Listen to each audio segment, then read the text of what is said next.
expertise in our judgment, Lord, and direct our presence. Let us be listeners more than speakers. And may we always have in mind your will for the well being for Richland One School District. In the name of Jesus Christ, amen. Amen. And thank you so much, Commissioner Myers, for providing our invitation on tonight. At this time, we will call for the adoption of the agenda. What's the pleasure of the board? Move for approval. Second. It's been moved by Commissioner Bishop, second by Commissioner King. We'll open the floor for any questions or comments. Excuse me? Clyburn, the second Oh, I'm Clyburn. sorry. Y'all know I can't have C. Sorry. Put the glasses on. Can't hear either. Okay, was second either by Commissioner Clyburn. Okay, Commissioner King?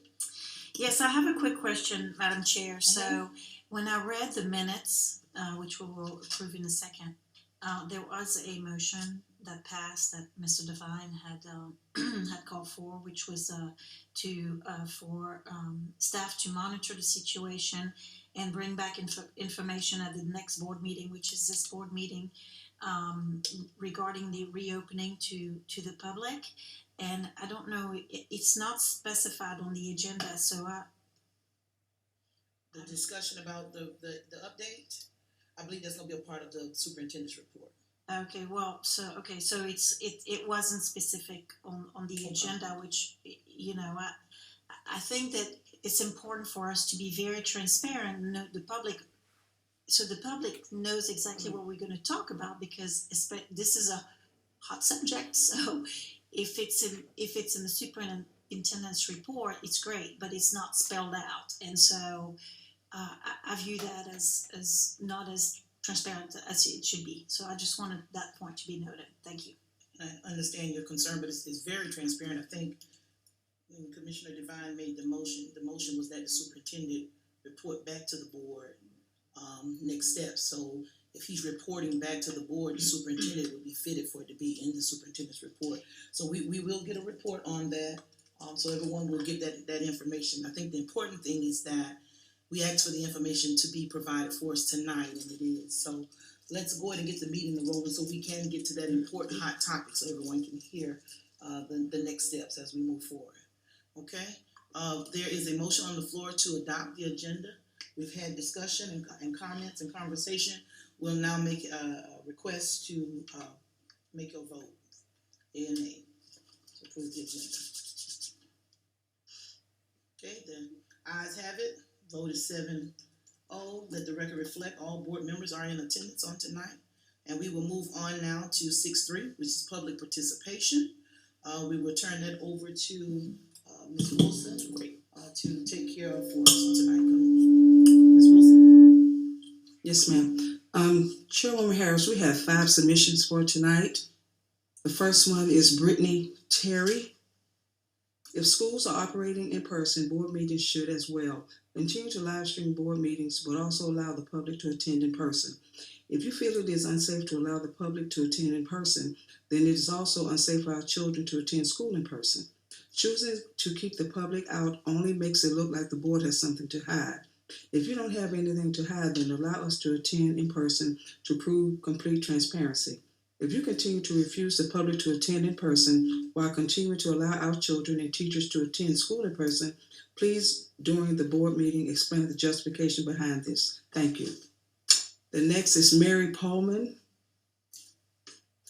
It is past time to unmask our children. There is no statistically significant benefit to virus transmission to continue the mandate in our schools. Parents should be allowed to choose whether their children should be subjected to masks all day long. Many of our neighboring counties do not have mask mandates and do not have any higher case levels than our school district. Most states with mask mandates are in the process of dropping them, as South Carolina rightly chose for our state early on. This should be the case in the capital city schools district as well. If masks worked, they would have had a clear benefit to case numbers and transmission in schools. They have had no statistically significant benefits, and in fact, many negative repercussions which will be felt for a long time to come. Unmask our kids. Let parents choose. Students deserve to breathe free again. Richard McDonald. Time to give kids option to wear a mask or not. J.B. Williams. What does this board think about Senate Bill 203 that would allow the governor to remove school board members for pretty much any reason he decides? And that was passed this session by the Senate 41-0, then the House 71-36, and is now being taken up again by the Senate, likely to pass this session. This school district catches a lot of bad publicity, so who knows what this legislation could do for our district. Barry Maddox. I'm writing to express my concern regarding the current COVID protocols that remain in place for Richland 1. First, I hope to be able to express these concerns at the board in person, but would like to know when these meetings will again be open to the public. It is past time to remove the mask mandate for students and staff at our schools. Countless studies confirm that masks have a negative impact on a child's development, particularly young children. Additionally, over the past month, we have learned that the current variants of the virus are far less lethal, with cases soaring to all-time highs while deaths have remained low compared to the initial surge and the Delta variant. As has been the case with every single variant, children are the least vulnerable. Furthermore, the general ineffectiveness of masks to reduce spread or infection renders the entire strategy even more superfluous. According to the latest data, there have been 770 COVID deaths under the age of 17 in the past 2 years. For comparison, in a given 2-year period for the same demographic, approximately 8,000 died from car crashes, 1,800 from drowning, and 700 from fires. Simply put, children are essentially at the same risk of death from COVID from a fire, 10 times more likely to die in a car crash, 3 times more likely to drown, and 36 times more likely to die from injury in general. Given these risks, few would recommend that children not be allowed in buildings, cars, and pools. Parents are more than capable to make these decisions for their children, just as they make other risk assessment decisions on their behalf. While it's true that the virus is still a risk, specifically for the older and more immune compromised among us, vaccines and natural immunity through infection provide great protection. It's time that we put our kids first and stop asking them to sacrifice so that adults can feel more comfortable. That is all, Chairwoman Harris. Thank you so much, Ms. Wilson. Again, to those that saw fit to send comments into the board, we certainly appreciate it and want to let you know that we won't respond on tonight. However, we will respond to you in writing within 7 to 10 business days. At this time, we will move on to the consent agenda, which is 7.1 to approve the January 25th minutes. Is there a motion? I'll make a motion to approve the minutes. Second. Okay, it's been moved by Commissioner Myers, second by Commissioner Bishop. We'll open the floor for any questions or comments. Seeing none, hearing none, we'll call for the vote.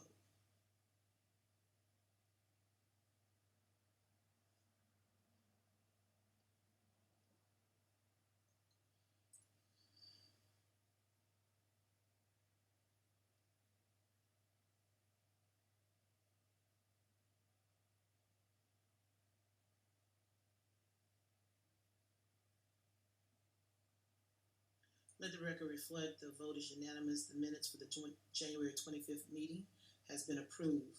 We'll move on to 8, which is the Office of Operations, with 8.1, which is a contract to Uno Playground on-site license bundles. Ms. Outing.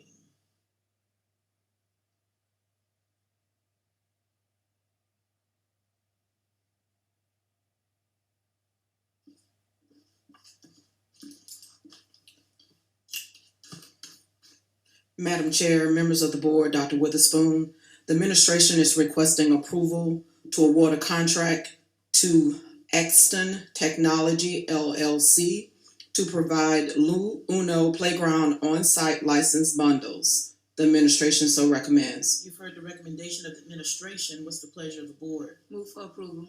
Second. Moved by Commissioner Myers, second by Commissioner Bishop. We'll now open the floor for any questions or comments. Okay, seeing none, hearing none, we'll call for the vote.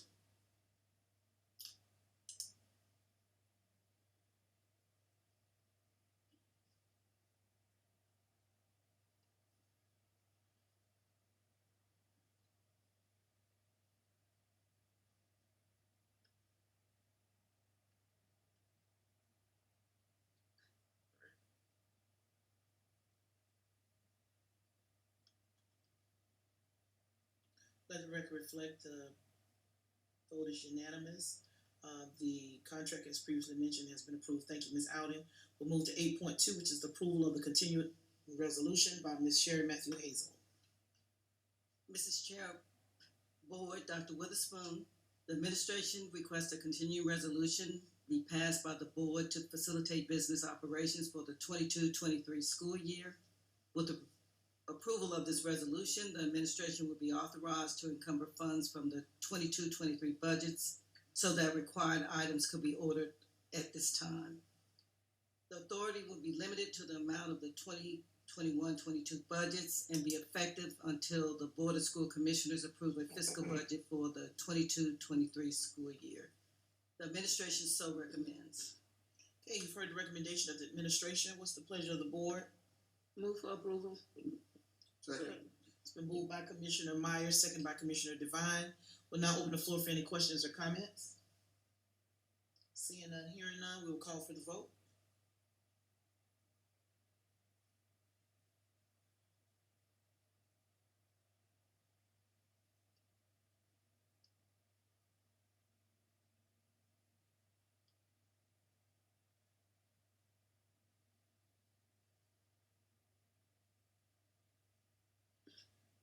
The ayes have it, the vote is unanimous, the continuing resolution has been approved. Thank you, Ms. Matthew Hazel. We'll now move to 9, which is the Office of Human Resources, 9.1, which is our personnel HR update. Dr. Long. Madam Chair, Board of Commissioners, Dr. Witherspoon, the personnel human resource update was provided for you all during the executive session. I'll answer any questions if you all have any. Okay, this is an information item. Are there any questions or comments at this time? Seeing none, hearing none, thank you. We'll move on to 9.2, which is the hiring of personnel. Dr. Long. The administration recommends hiring the teachers on the attached list for the 2022-2023 year. There are 6 teachers listed. The administration so recommends. You've heard the recommendation of the administration. What's the pleasure of the board? Move for approval. Second. Moved by Commissioner Myers, second by Commissioner King. We'll open the floor for any questions or comments. Seeing none, I'm sorry, Commissioner Lomanak. Dr. Long, all these are for next year, right? None are for this year. Right. What are the current teacher vacancy numbers for this year? We have 84. Okay. And transfer requests were due last Friday. Do we know whether there's an increase in transfer requests this year over last year? I don't know. I didn't check for that. Okay. Thanks. Okay, any other questions or comments? Seeing none, hearing none, we'll call for the vote.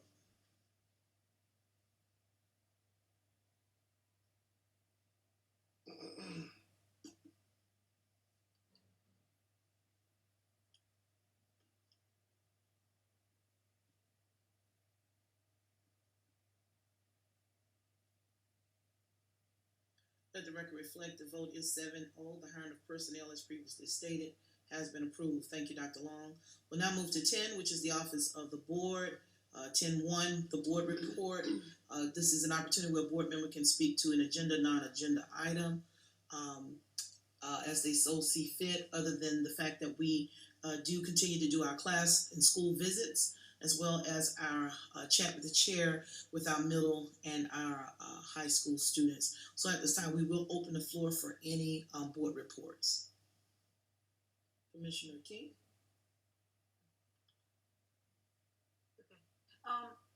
Yes, thank you. Fabulous visit this week at what was it? Read World Reading Day of some sort. Anyway, it was great. It was reading at South Kilburn, and gosh, it feels good to be in the classroom with little kiddos. They're fantastic, and I want to thank our teachers. It's my hats off to them for the work that they do every day. Dr. Witherspoon, I received, based on my last request to have the teacher turnover rates over 7 years. We did get your report for the district, but I was just wondering why we didn't get it by school. Did refer in that report, there was information on the South Carolina report cards site at the State Department. Beyond that, a certain date, that information is is in storage, and staff has not had an opportunity to go back that far. So how far back does it go? Is that information that is, so y'all don't track that by school? The information that's on the report card site, that can be searched by school. No, I guess my request is the teacher turnover by school. Is that something that your administration not track? There's information, but that is, some of that is in storage beyond a certain date, so folks would have to go to an offsite, go through records and that type of thing. So how far back do you keep it? We would have to check that, Ms. King. Okay, any other questions, Ms. King? Yes, if you could please check out. So how do you how do you come up with a district teacher turnover? That information beyond what's on the state report card, again, that information is in storage. So someone would have to go to that site. But you gave us the information over the last Well, we had the aggregate numbers. the last 7 years, but We do have the aggregate numbers. so from 1 year to the next, you're not tracking the teacher turnover by school? Why am I not? The last 3 years are on the South Carolina report card site. Beyond that, that's in storage. They would have to go in storage and locate that. So information. could we get the last 3 years? That's on the report card site. So let me get this right. As a commissioner, when I ask this, I'm assuming that your shop tracks that. So the response I got, essentially, we all got, is that as a school board member, I mean that's important information, obviously, right? So I would have to go to the State Department of Education and pull up the report card for all 50 schools for 7 years. It goes back 3 years. For 3 years. So And you want so I would have to go through 150 report cards. We could take Because- staff off of what they're doing and do that. But Well, again, we- as I indicated, that would be in a queue. We do have an information request queue, and that would be something we would have staff go do, but that would be some time. So I will tell you, I will just make a statement. I'm shocked. I am shocked that Richland One is not tracking the teacher turnover by school on an annual basis and not keep a trend. It's shocking to me. Ms. King, what I I'm did just say. making a statement. Okay, well, I will again say that information is in storage, so it can be retrieved. That's not to say it isn't kept, it isn't tracked, and so forth. So just providing clarity. All right, Ms. King, are you done? All right, any other board reports? Commissioner Lomanat? Thank you, Chairwoman Harris. I've just got 4 quick things. One, I want to say again, what a great time we had at South Kilburn. I think everybody else was there. It was a great morning, and the staff and the kids were awesome. Mr. Cunningham's 5th grade class was probably the best, but I'm sure some of y'all would argue otherwise. But I really did appreciate him and his class. I also had a wonderful time, the chat with the chair, with some Hand Middle School students who were not surprisingly just awesome. They were very complimentary. They were also provided some really insightful, constructive criticism that you could tell was very thoughtful on their part, and I appreciated both what they said and how they said it, and I continue to be amazed by kids. I do want to say, I know I mention this each time, as I hear from teachers and teaching assistants and assistant principals, I continue to be obviously very concerned. There are no easy answers to how we retain and recruit. But for every teacher that we retain, it's one less teacher that we have to recruit in a time when recruiting is so hard. I do have 2 suggestions I'd at least like the district to consider. One is raise our substitute teacher pay so that it is in line with local districts. And 2, I know that the district looked into and did decide to pay teachers for planning periods, but only if they lose 3 or more in a given week.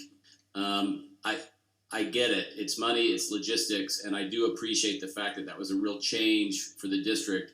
But planning periods are important for teachers for the quality of teaching that they can deliver. So for a teacher to lose 2 a week for 8 weeks and one teacher to lose 3 a week just one time means that one teacher gets compensated for 3 planning periods and the other person does not get compensated for 8 or 10 or 16 or whatever. So I'd ask that we review that policy and see if we can pay teachers for each planning period that they lose. I also wonder if at some point we need to have a working session or a retreat or something sooner rather than later where we bring together Dr. Long and Dr. Broussard and other folks as well as some teachers and principals and see what kind of things we may do that are totally new and creative and thinking outside the box that might require board approval and policy changes to see what we can do to retain teachers, because the trend is brutal and the latest stats are that half of the teachers in the country are going to leave the profession, and Richland One's not going to obviously I don't think be an exception to this trend. So whatever we can do, I think is important. Lastly, a memo analyzing the purchase cards, which are credit cards that certain administration officials and school leaders receive. A memo analyzing the use of those cards and the monitoring of those cards has been disseminated quite widely. I've been approached with this memo at the State House and elsewhere when I was advocating for public schools. The memo itself raises, I think, serious questions about the monitoring of these expenditures. The Richland One internal audit report from August of 2021 echoes many of these same concerns. I would ask, and I don't think that we can just tell people to trust us. I think we've got to show it. I think the only way we're going to clear this up is to be as open and transparent as we can about getting to the bottom of how some of this money was spent and whether the monitoring that was necessary was in place. So Chairwoman Harris, since you have the authority to set an agenda, I'd ask respectfully that you set either a working session, which I think is what this really deserves, or at least set it on the agenda for the next board meeting so that we can get answers to some of these questions and start clearing the air about this money. Is that a conclusion of your report? Yes, ma'am. Okay, let me respond to 2 things. As you suggested, Dr. Witherspoon doing a working session with faculty and staff to figure out how to retain teachers, etc. I believe, Dr. Witherspoon, you have a group already established that you meet with of teachers and staff? Teacher forum group, yes. Teacher forum group, and how often do you all meet? The group meets monthly, and I appreciate Ms. McCants for because it's on board meeting days. They are changing that date. I'm very appreciative of that, but we've been getting feedback from that group since the beginning of the year. Okay, thank you. So hopefully that helps to answer that question for you, Mr. Lomanak. To your last comment in regards to, what you call it, a memorandum? A memo that has been shared, and I appreciate you bringing that into light because I had not seen the memo.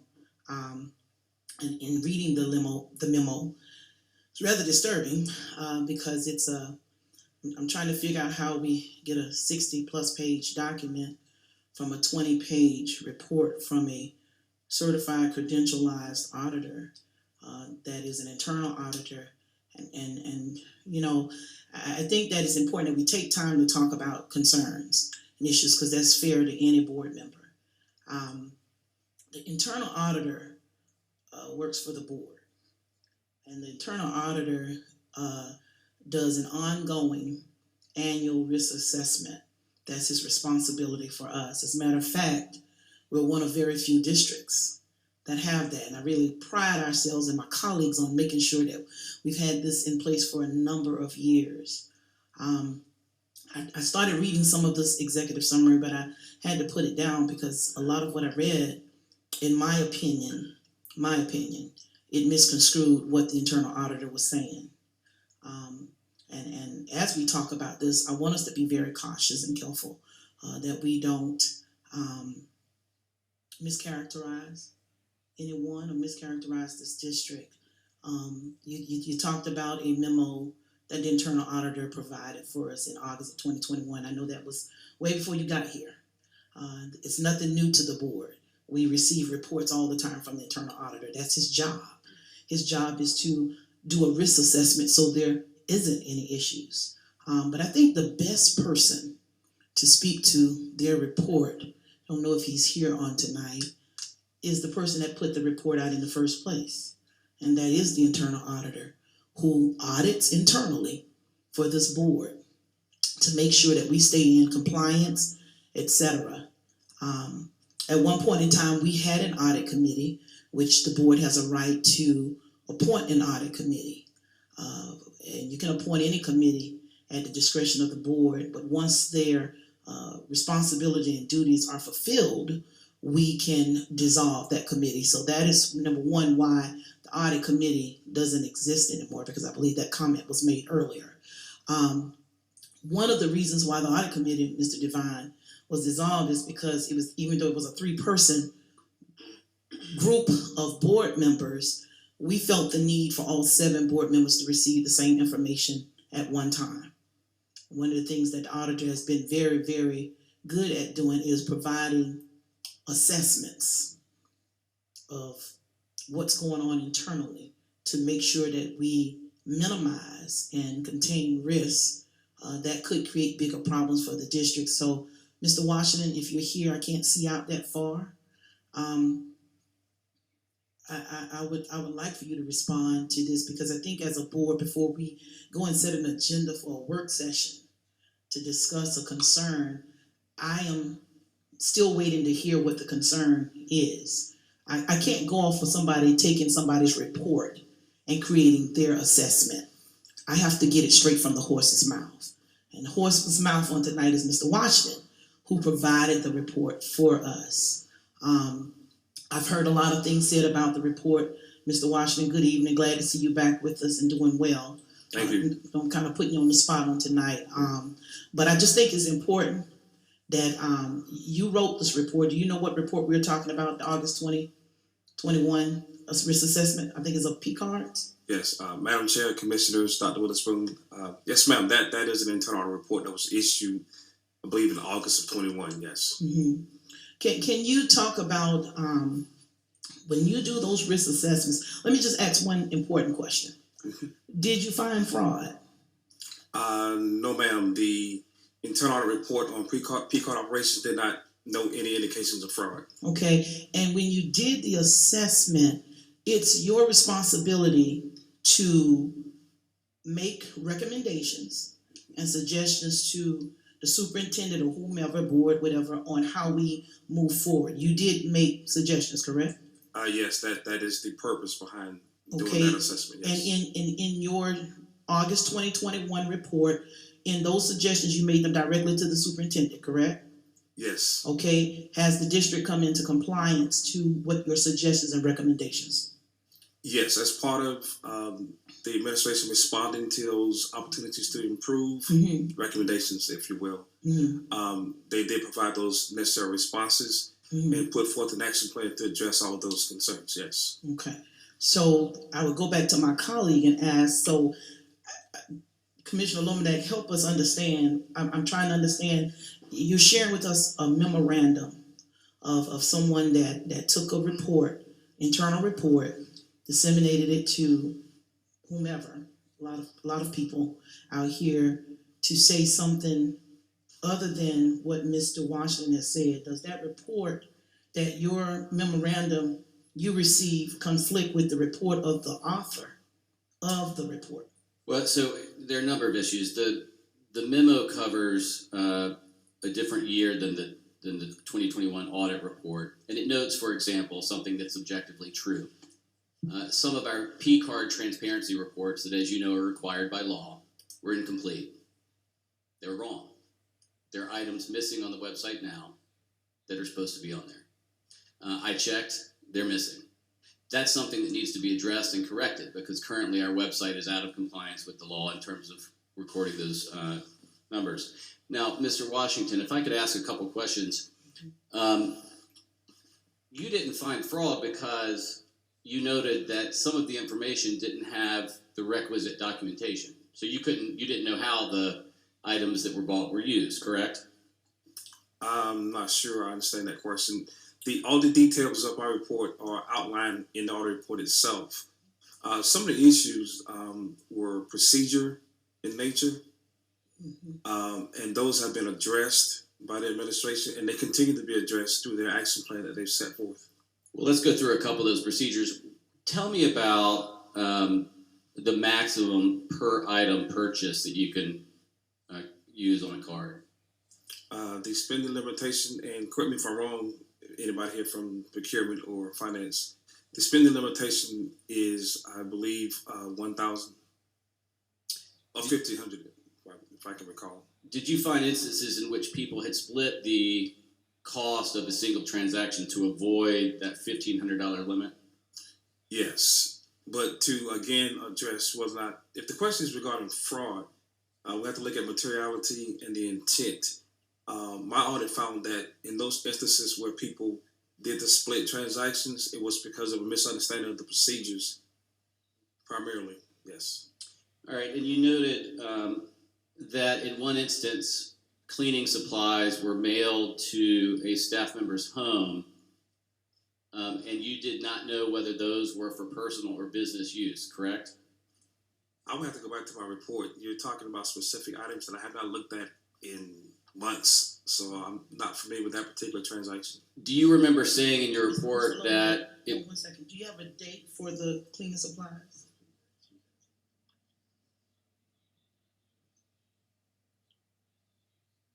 it's on page 25 of the audit report? Okay. You can go ahead. Do you recall stating in your report that some of the purchases could be for either business or personal use, but you were unable to determine because there was a lack of documentation? I believe that was one of the conditions that was noted, yes. Okay.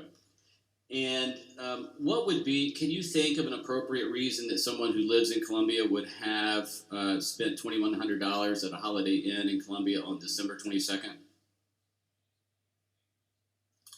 That wasn't part of my report. 22nd of 2021 or 2020? 2020. Okay. What about food purchases on New Year's Eve? Were you ever able to ascertain whether the hundreds of dollars worth of food purchases on New Year's Eve were for business or personal use? In my report, I put forth the conditions that were noted and opportunities to improve, i.e. recommendations. The response to that question would come from the administration. Well, and that's what I'm getting at, right? Your job was not actually to uncover the answer to that question, because what you were pointing out was that there was no documentation, and you're not a magician, right? So I don't expect that you were able to find that out. In fact, you noted on page 25 at one point that there was a food truck, location in same zip code as car holder, not near school. So you have questions about that weren't answered because there wasn't anything written on the receipt and there was no documentation indicating what the food truck was used for. And you went on and on footnoting some of the red flagged transactions and noted that you just couldn't ascertain whether some of these were for business or personal use. And I think you're right. You can't answer that. That's what the administration has to do. Your report raised those questions. Some were procedural, like avoiding the $1,500 maximum purchase. You also noted that there were some different signatures for the same person. Some were signature stamps, and you noted that some monthly statements were not reviewed until 240 days beyond the time that they were supposed to be reviewed. So, you know, in the context of the other report, which did raise some similar red flags in terms of spending, I do think that we need to try to get some answers to that. Whether anyone was disciplined, I mean, I should know that there were clearly policies that were violated.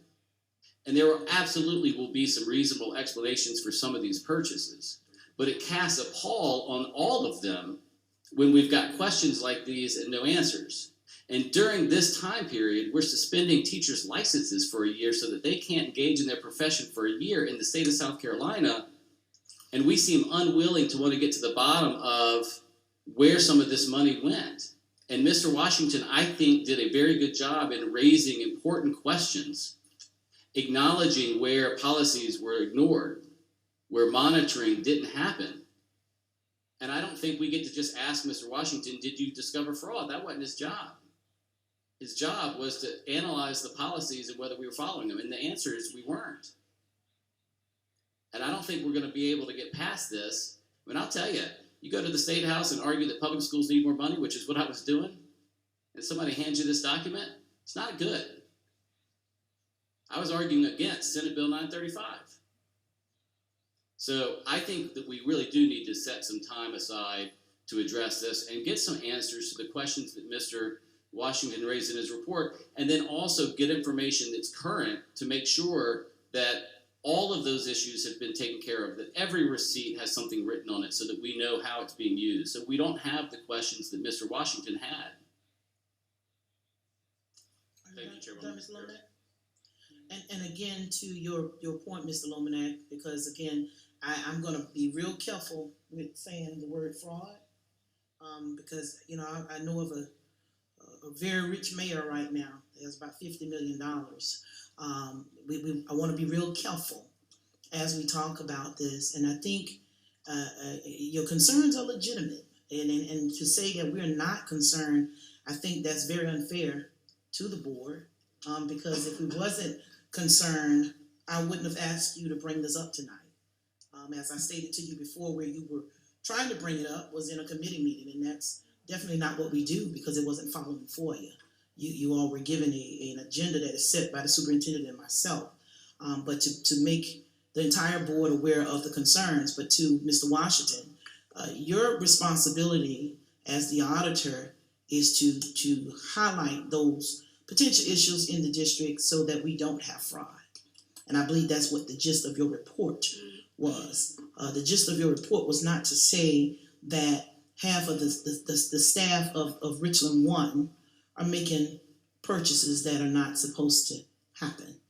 You did a risk assessment, you gave us the report of what the assessment said, but I think what we're all missing, Mr. Lomanak, is that the report tells us where we move forward to improve. I think that's the piece that you're missing, is his job is to come in and assess the situation, get with the superintendent, and the superintendent divvies down to his staff what needs to happen going forward, that this does not occur or continue to occur. And from the onset, I asked Mr. Washington, did you make a recommendation to the superintendent? He said, yes, I did. I asked him, did they comply? He said, yes, they did. So I'm still trying to, you know, in the board, you can tell me if you want a work session to discuss Mr. Lomanak's concern. And I think we all have concerns. I have concerns about a lot of things. I have concerns about people that work against the district to harm the district. And all we're trying to do is educate kids, but I'm not gonna call a work session for that. What I would simply say is, if there are concerns in that assessment from 2021, you know, let's find out the answer to the three questions as we move forward, and we move forward. It's no such thing as we can't move forward. Yes, we can. The purpose of the internal auditor, if we didn't want to be transparent about issues in a district or any district, we wouldn't have an internal auditor. But an internal auditor is there to point out weaknesses and make recommendations for us to strengthen the way we operate. The P card is not set up under a policy. There are procurement policies that it has to follow. So we've noted that those policies, those procedures with procurement have not been followed. The question is, Mr. Washington, did you make a recommendation to the superintendent to strengthen that area? And the response was yes. Okay, so when it's time for Mr. Washington to go back and where are you at in your schedule of reviewing and analyzing the P card? I know you normally have your calendar mapped out. When is your next P card audit? With regards to a follow-up review? Yes. Yes, by standards, I am compelled to do what is called a follow-up, and that's basically just to review where the district is with regards to their action plan that they set forth. Are those controls that were implemented effective? That's the premise behind doing a follow-up review, yes. Okay, so let me get this straight. So even after you gave the report, you come back and do a follow-up review just to make sure that we are complying. Yes. I think that is awesome, Dr. Witherspoon, that we have an internal auditor that is making sure that not only that he makes the recommendations, but that he follows up to make sure that we are complying with that. Do you know when you will do your follow-up? By standard, it should be from 6 to 18 months, and it's not set in stone. Okay. The main concern is that the administration has set forth an action plan to address those recommendations. That's the most important part. I'm duty bound to do a follow-up anywhere between 6 to 18 months from that point. Okay. Can you and the board we can talk about this if we need to. Request that Mr. Washington do a follow-up within the next 6 months. And 6 to 12 months on the P card. Yes, we can do that. As a matter of fact, it is in the current audit plan, but there are other priorities that were established when we put that audit plan out. I don't have to speak to those particular items, but there are some other priorities that are already in place for this fiscal year. Okay. Time permitting, we can go do the follow-up this fiscal year or early next fiscal period. Okay. Well, if you can get back to us and you can just let myself or Eva know, and we will communicate that with the board so that they will know that you have set those wheels in motion. Okay. To do a follow-up. Are there any other questions or comments at this time for Mr. Washington before Commissioner King? So, Mr. Washington, your initial analysis or audit of P cards date from when? I'm sorry, repeat that? Your last P card audit dates from when? The audit fieldwork was conducted during the spring of 2020. That fieldwork was completed by summer of 2021. The years are rolling through so fast now. That report was actually issued August of 21, but the fieldwork was completed in the spring of 21. Not 2021. I'm sorry. Okay, and you what about the procurement audit? The procurement audit? Mm-hmm. I haven't done a procurement audit. Oh, I thought I had seen in your memo that you had done some procurement work. No? No. Okay, I'll have to go back and look. All right. That was specifically an operational review of the P card operations. It was an audit of P card operations, not procurement. Oh, okay. And you did that when? That was conducted in the spring of 21. Spring of 21. Okay, thank you. Yes. Okay. Good, Ms. King. Anyone else? I just have one question. Commissioner Lomanet. Thank you. Mr. Washington, how many purchase card audits have you done in Richland 1? One. Thank you. Thank you, Chairman Harris. Chairman Harris. Okay. Did you want to elaborate? You look like you were a little confused just now.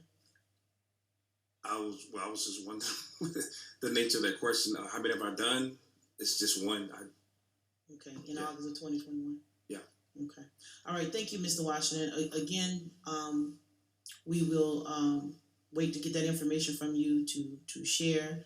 But at the same time, as I've stated to my colleagues, the internal auditor's job, he is our risk assessor.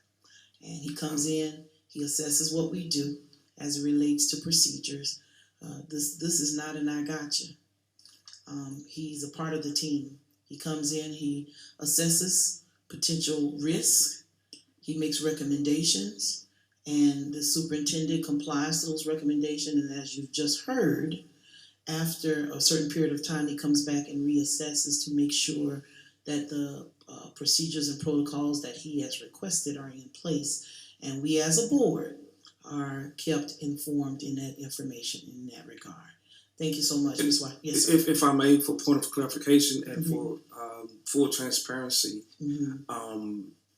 way back in 2012, if I'm not mistaken, there was some advisories presented regarding the P card function, primarily because it was new, it was in development phase, and so the internal audit function did provide some advisories along those lines.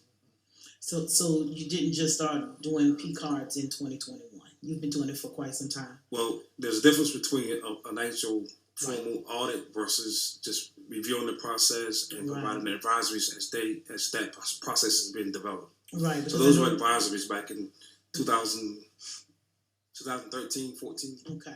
Sounds good. And I when you said one, I was kind of a little hesitant to say it because I know that we've talked about P cards several times in my 10 years. Right. But I think that one of the things that we asked of you about 3 years ago, right before COVID, was, and I think Dr. Witherspoon even asked for this too, is that you go departments and start analyzing everything, not just for risk assessments, but also for best practices. So I know that wasn't the first time we talked about the P cards, because I've seen some reports on some stuff that was booklets full. So I appreciate you clarifying that. Any other questions for the auditor at this time before we move forward? Mr. Lomanak. Thank you. Mr. Washington, that reminded me, you indicated in your report that you made recommendations in 2014 that were not followed. Do you remember what those recommendations were? You indicated that they were informal recommendations, not part of an official report. I don't put forth recommendations unless I conduct a formal audit. That was part of a review process, if you will, providing oral advisories. There was no written report and no formal recommendations made. So explain, maybe I misunderstand this sentence. A formal report was not issued at that time, 2014, but audit advisories were issued to the administration as the program was being developed. Some of those advisories were not implemented. Do you know what those advisories were that were not implemented? I would have to go back to my work papers. That was probably 2013, 2012. I can't recall. Okay, thank you. But as you stated, that was advisory. That wasn't the formal audit just yet, correct? That's correct. There was no report back in 13. Okay. Or 12, 13. I can't recall exactly what year. Yes. Say it again. Commissioner Devine. Thank you, Commissioner Harris, Chairwoman Harris. Thank you to my colleague for bringing this to our attention. Like he, I too, State House, advocating for Senate Bill 935 and some other bills as well. I did not receive this document as well, but I want to go to the source document as he has mentioned. Mr. Washington, do you have any restrictions or impediments to doing your job? No, sir. That would be a violation of my standards set forth by the internal auditing professional. And you are a professional licensed internal auditor. Is that correct? Yes, sir. That's correct. All right. And so, as you do the audit universe, as you used to tell us, I remember we talked about the triangle that you used to talk the triangle? about. Oh, the fraud triangle, yes. Correct. So, as you do the audit assessment and then you come up with an audit plan each year, this particular item just happened to be part of your audit plan based off the audit assessment you had done some years ago. Is that correct? That's correct. Part of my duties is to conduct ongoing risk assessment for all programs, activities, functions, departments within the district. Occasionally, some of those assessments will evolve into an audit, and that's when I present the annual audit plan to the board and the administration.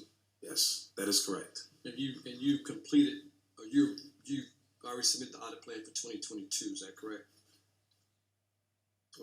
Yes, that's the one that's currently in place. Yes. Current year. Yes. All right. Can you give us maybe one or two of the things that you're auditing, or you can't say just yet? If you can't say, don't say it. I can. It was established back in summer when the audit plan was presented that we were going to prioritize what we call student activity fund audits.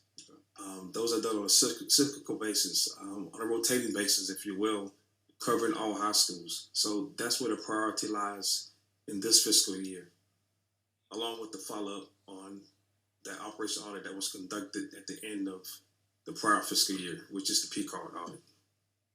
So those are the primary items on the current annual audit plan. Okay.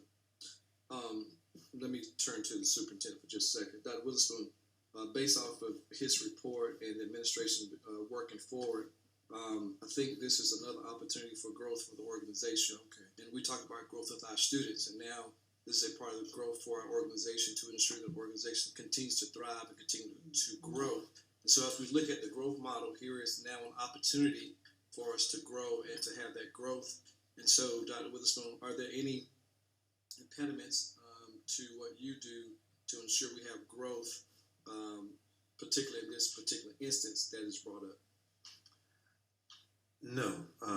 To piggyback on or to reiterate Mr. Washington's points, in addition to providing information certainly to the board and the administration, he and I meet on a regular basis. He shares information with me.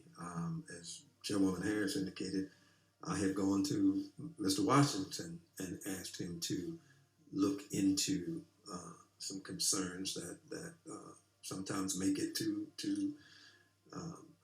get on my radar, so to speak. And he does, and he comes back and advises whether or not, as he's indicated, that should turn into a full-scale audit or additional spot checks and follow-ups. And then I, in turn, will go to respective departments, depending on his information that he shares, and in those uncertain terms, certainly make sure there's an understanding that any issues and concerns are to be addressed and are to be resolved moving forward. So if Mr. Washington were to run into any impediments or what have you, those are quickly removed. So that, again, as you've indicated, this is about the improvement of the organization in all of its aspects. Okay. That pretty much answers my questions. I appreciate you bringing that forward. Chairwoman Harris. Yeah. Well, let me ask this. So going back to kind of what Chairwoman Harris has said in regards to responding to some of these items, we said in 6 to 12 months we'll get a response back. Is that what we said? I think what we're asking of him, and I can get with Mr. Washington later, to look at what's on his schedule, what things we've given him that we probably could, I'm not gonna say push to the side because it all matters, but maybe get back in there with this piece to ensure that those things, you've already said that from your observations, that the things that you asked for in August of 2021, district is complying, and it's February. So if you can get back in there and just do a follow-up, because, as I heard my colleague mention some specific things, I guess, you're on the board so long, you could think to yourself, okay, could have been bringing somebody in town to interview them for a job, etc. So I don't want to get into the weeds of all of that stuff. I want you to be able to go back, the board wants you to be able to go back and do an assessment of the P cards to make sure that the things that you asked for in those recommendations are being followed and being carried out, and get that back to the board. If we need to bring you back face to face in an executive session, whatnot, we can set that up where you can come and speak to the board directly. That way we are all getting the same information. And going back to one of the things that I said earlier, this is one of the reasons why the audit committee was pretty much dissolved, because it was 3 board members getting the information, the other 4 were kind of sitting here blindsided. Now we get the same information at the same time, and that it works better that everybody is in the loop at all times. So I think that if you can go ahead and look at your calendar, we can talk later, and then I can inform the board as to what's your timeline of getting an assessment done for us and to them, and then we can set it up where you can come back and present to the board. Right, and we could definitely set that on the calendar, but as a final point of clarification, the report is never distributed until there's a response, and an action plan presented by the administration in response to the recommendation. So that was done, and that's why the report was distributed. Right.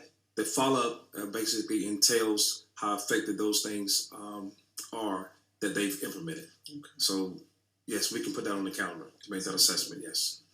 That's what you want, Mr. Devine? Yes. Okay. Thank you. All right. Thank you, Mr. Washington. Thank you. Okay. We're still in board report, so one. we're gonna open Madam up the floor Chair? because we. I've just, Can I just say this right quick? We're gonna open up the floor because I know it's been mainly just 2 or 3 board members giving reports, but want to make sure that no other board member doesn't. Okay. Okay. We'll come. Okay. Ms. King, go ahead, and then we're gonna go to Commissioner Myers so we can get her report. so I was on the audit committee, and actually you and I have served for a while. When I joined the board 10 years ago, I was really pleased that Richland One had that position, the internal auditor. My assessment of that function is that it is grossly understaffed for the size of the district and the complexity of the operations. So that's my first observation. Secondly, we do have a policy that states that the audit committee is a standing committee, and it should be as such. And the board would always get reports anyway, because Mr. Washington just stated it. He would issue his report to the whole board. Now, there were 3 board members on that committee that were able to ask him questions and then get preliminary report, etc. But in the end, the whole board would get exactly the same information in his reports. I will tell you that I am a fierce defender for us to keep this audit function in the district and actually inflate it. If there is a department that needs to be more staffed, it's his, because I see that we have a number of operational breakdowns, as are noted in his reports over the years. And I will say publicly that as a member of this board, I have been absolutely flabbergasted at the lack of responsiveness from the administration to the observations of the internal auditor and the time that he has to give again and again and again, more time for people to respond. I have never ever seen an organization not respond on the dot to an internal auditor as it is done here. And I'm really disappointed. I'm glad to be able to say this in public. I'm sure there'll be different opinions, which is just fine. But I do think that this is a very important, very, very critical position. And his reports are public reports. These are not executive session items unless they deal with maybe personnel issues. That is not FOIA privileged. The public has to understand that the district is well run, that when the internal auditor finds things to improve, that they are done on the spot. It has to be extremely transparent. So that's where I stand. Thank you.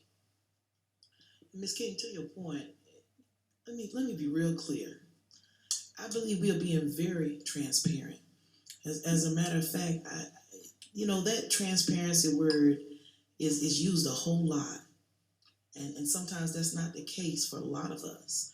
But when it comes to discussing this district and what's in the best interest of students and making sure that we are following procedures and protocols and accountable for the dollars that are given to us, I believe this district is doing an exceptional job in making sure that we're doing that. When you talk about standing committees, the audit committee was never a standing committee. It was agreed upon by the board at that time because with us coming in new, there was things that we wanted to know more about. And when Mr. Washington started reporting to us, what we found, Mr. Devine, was board meeting night was just not the place to get that report because it lasted for an hour, sometimes 2 hours long, just the audit report.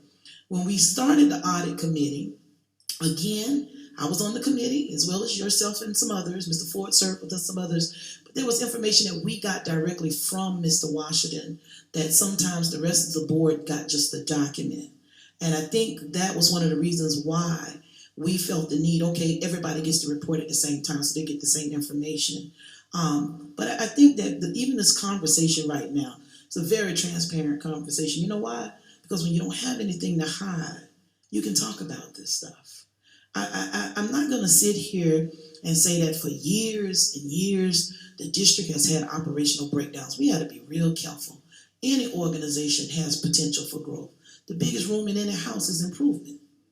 If we were to sit here and say that we can't improve in areas as a district, we would be lying and we would be doing ourselves a disservice. But what we cannot sit here and say is that anyone is doing something deliberate or dishonest or malicious or anything of that nature. And again, that's the role of the auditor, is to come in and make sure we stay above board. And I don't want to call him back to the mic because he's walked a great distance. But Mr. Washington, the comment was made by my colleague that we've had operational breakdowns for years. You monitor this for us. Are we having operational breakdowns? I mean, let us know. The 7 board members are sitting here. I am at a place that we got to speak sound truth. Make sure that what we communicate out here to people are truth. There are operational concerns, there are operational opportunities for growth as in any organizations, but are we about to break down as a district operationally? Are we having operational breakdowns, Mr. Washington? No, ma'am. That's a relative term. None of my audits have found any what you might call material or egregious situations that. Can you say that again? None of your audits. So the district is not in operational breakdown mode right now. There are always going to be in any organization some procedural concerns Right. that need to be addressed, and I convey those along with an opportunity to improve. The key is that the administration accepts those Right. and puts forth the plan to address those recommendations. Okay, and I appreciate you answering that. And then to my other question, when you need information, are you getting the information that you need from the superintendent and his staff? Yes. Thank you, Mr. Washington. At this time, is it Commissioner Myers? And then we're gonna move out of board report. Thank you, Mr. Washington. Yes. I would just like to thank the staff here for drill last night. They had hosted the middle school championship basketball game. I want to give kudos to Creighton Girls Middle School team. They was the champion, and runner up for Sanders Middle School team as well. And as for the boys middle school team, I also want to give kudos to Southeast Middle School boys. They was the champion last night in hand for a team runner up. That's it. Thank you so much, Miss Myers. I'm sorry, Dr. Wilson, she's stealing some of your thunder. To the board, I do want to read a letter that I received that I think it's important for all of you to hear. It says, on behalf of the South Carolina Athletic Administrators Association Executive Director Jerry Lynn, President Joe Monminer, and the SCAAA Board, it is my pleasure to announce that you have, Dr. Craig Witherspoon, been selected for recognition as the SC AAA 3A 2A 1A Superintendent of the Year for 2025.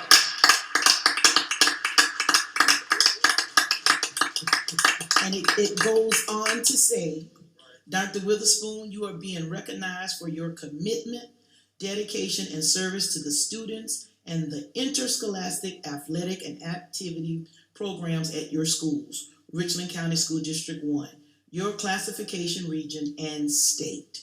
The SCAAA extends this invitation and looks forward to recognizing you in person at their annual awards breakfast, which is slated for March 16th, 2022. So, ladies and gentlemen, let's congratulate our superintendent on such a great honor.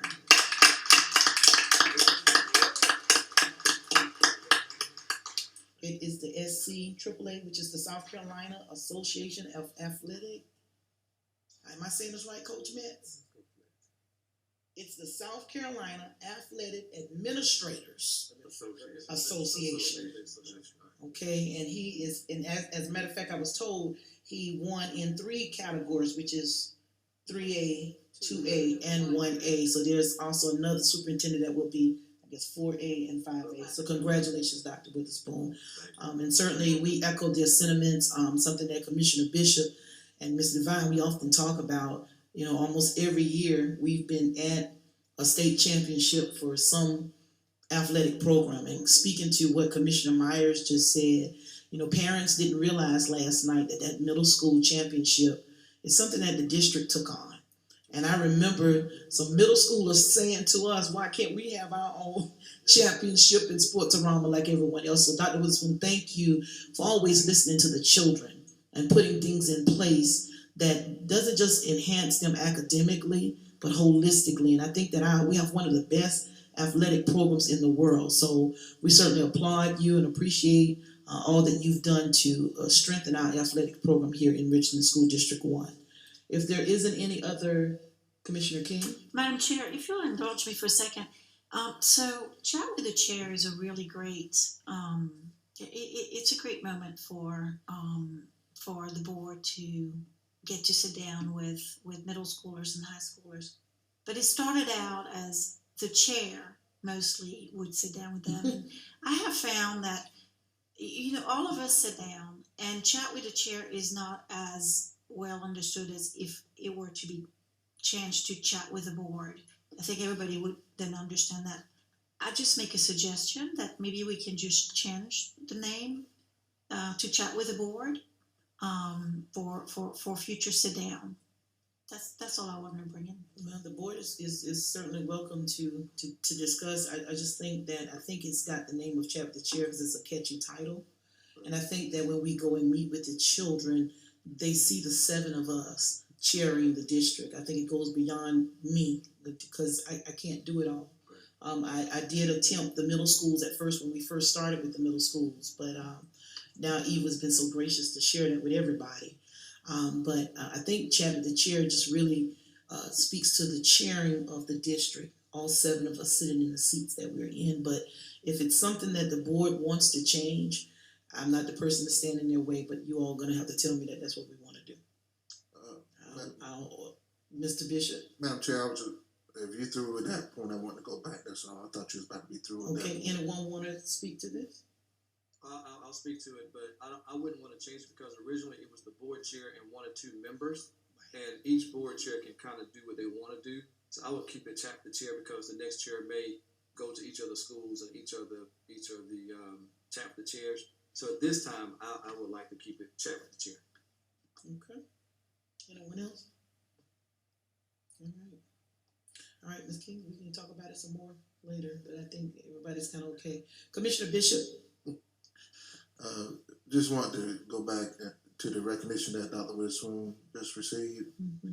I think we also should impress upon people that that's with a C policy average, a C policy. That's right. So which means we don't compromise the scholastic part of the student athlete and his achievements to, you know, excel in lead in academics and athletics at the same time. So just wanted to make sure that was publicly put out there, that we still make sure we put the student in front of the athlete in that recognition, okay?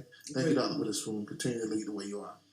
Great point, Commissioner Bishop. Thank you so much. If there are no other, Commissioner Devine? Thank you.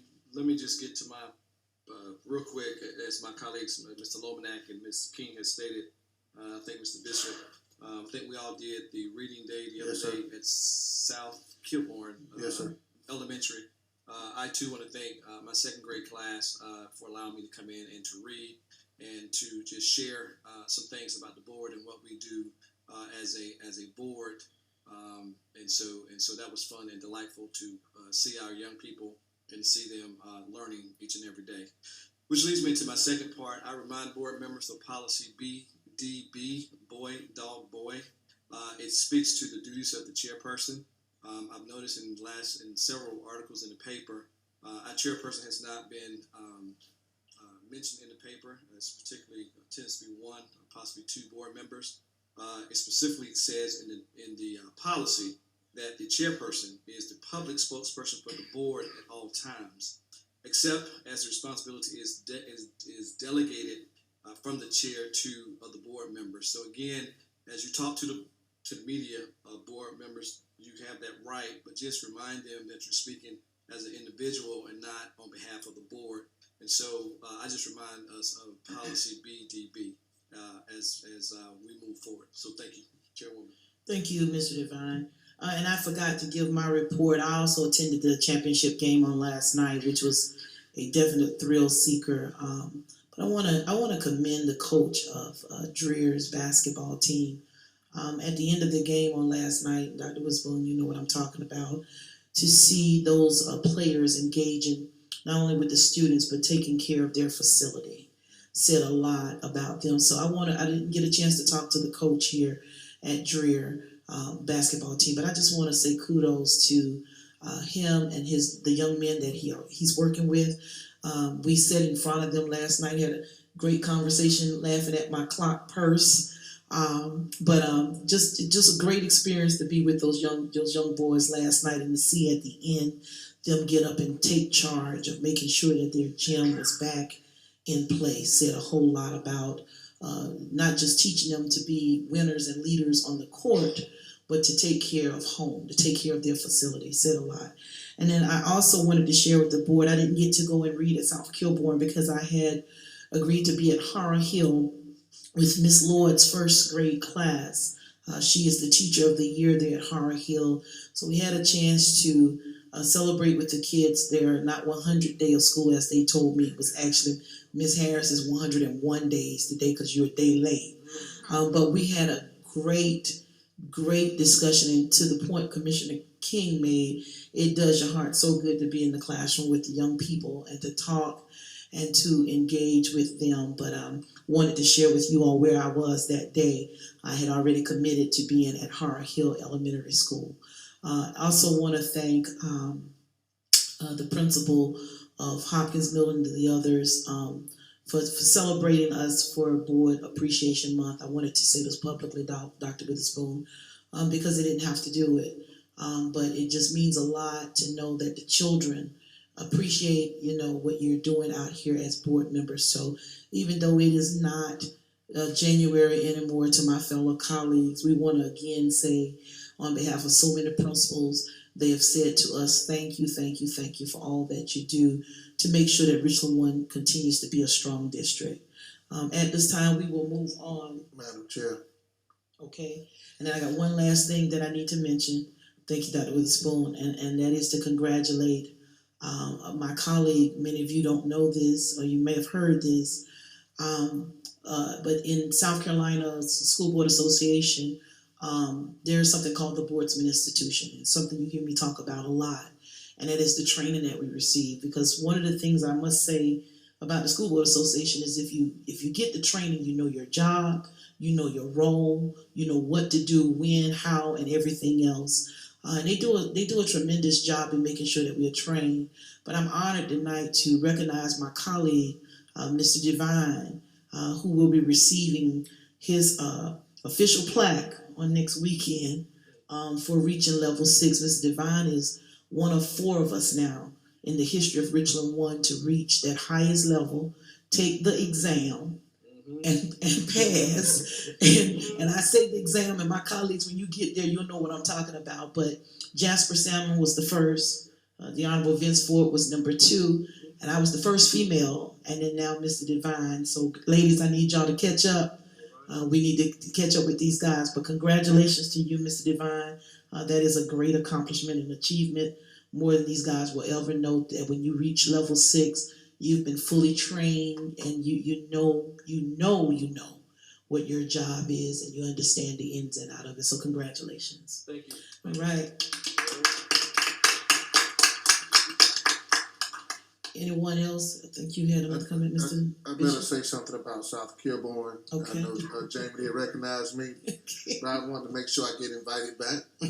So to the 5th grade class of South Kilbourne, thank you for inviting me as well. I know my other colleagues spoke out, so thank you, Jamie, for speaking up for me, but I better say something myself. Thank you again. All right, thank you, Mr. Bishop, for your report. As we move on in our meeting on tonight, we're at the Office of the Superintendent, which is 11-1, which is a safety and security update. Dr. Witherspoon. Thank you, Madam Chair, members of the board. In executive session, we shared information with regard to safety and security specific areas with the board. through some updates, some information item. No action is requested at this time, Madam Chair. Okay, this is an information item. Are there any questions or comments for Dr. Witherspoon? Seeing none, hearing none, we'll move on to 11.2, which is the superintendent's report. Dr. Witherspoon. Madam Chair, members of the board, as a part of the superintendent's report, the board did request at the last meeting that we look at some policies associated with our meetings and other associated laws. And at this time, I will ask Attorney Williams to please present information.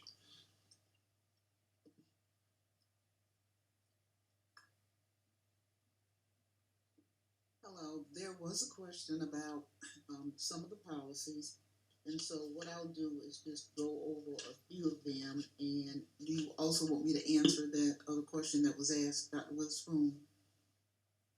You may. Okay. I'm sorry, Miss Williams, can somebody turn up her volume? Can you move it closer to you?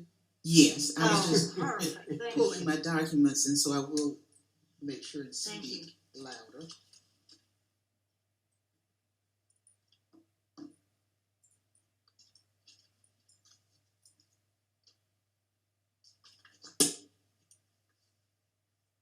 I'll start with the question that was asked at the last meeting. A statement was made that the district was in violation of the board meetings, and we are not. Pursuant to the Freedom of Information Act, it does not state that you have to have an open meeting. It states that the General Assembly finds that it is vital in a democratic society that public business be performed in an open and public manner, so that citizens shall be advised of the performance of public officials and of the decisions that are reached in public activity and in the formulation of public policy. And it further states, toward this end, provisions of this chapter must be construed so as to make it possible for citizens or their representatives to learn and report fully the activities of their public officials at a minimum cost or delay to the person seeking access to public documents or meetings. And our meetings are being streamed. Our meetings are also being shown later on the television. And so our meetings are open. They're not closed meetings. The closed meetings that we have would be in line with the Freedom of Information Act if it states that it is okay to have those meetings in private with the board members only for certain issues, not all issues, just for certain specific issues. But there are others in South Carolina that are streaming as well and taking and doing some other things so that their meetings could be open as well. But our meetings have been open pursuant to the laws. And it will, of course, be up to the board when they make changes for whatever will happen with regard to opening up meetings. So I wanted to state that, which was brought up as well. And then let me pull my policies.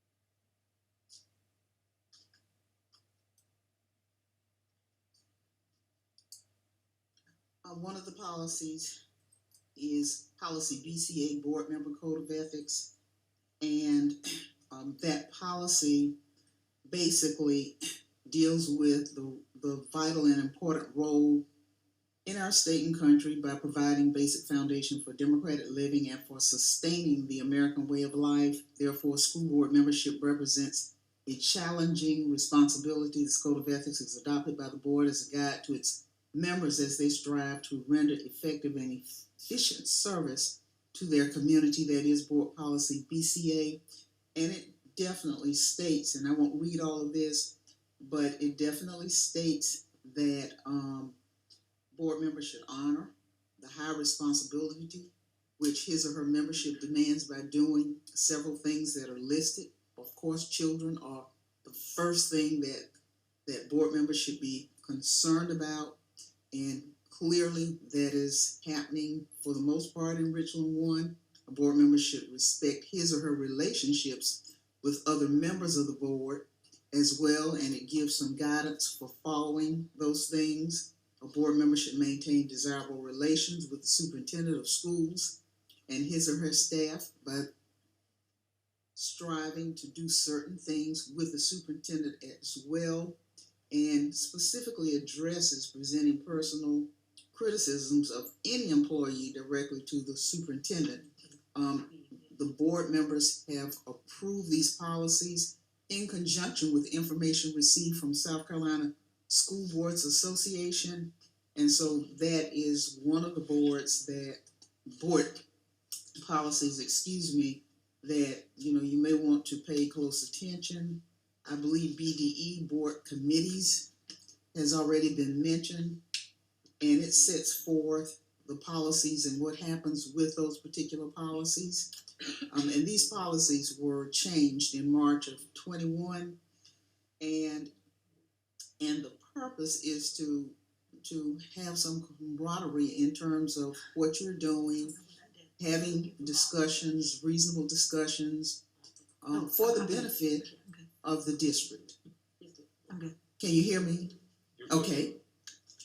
And that particular policy was mentioned earlier. Policy BHC, staff communications, this particular board policy talks about how the board intends to maintain open channels of communication between itself and the staff. The basic line of communication will, however, be through the superintendent. You all have talked a great deal tonight about those things that you've done, the open channels that have enabled you to be in the schools, meeting with principals, other individuals, and so forth. Visits to school are important. Board communications to the staff, that's important. And social interaction is important as well. And it's expected that, when you meet at social affairs and other functions, that they will informally discuss such matters as educational trends, issues, innovations, etc. And the intent is to meet together and certainly work for the benefit of the children, the benefit of the district, and certainly to make the most that can be made, as we have done in the past with many students, making sure that they're successful in life. And this board has participated with the South Carolina School Boards Association, and have certainly, since I've been involved with the board members that are here tonight, they've worked hard, participated with South Carolina School Boards Association to make sure that they are following policies. We took this past school year to review all of the policies to make sure that they're updated so that they can stay on top of those things that need to be done for the benefit of the students and for the benefit of the school district. And I just wanted to share those few policies with you. Information has come up periodically regarding the policies, and that's what I wanted to present this evening. Thank you, Attorney Williams. Madam Chair.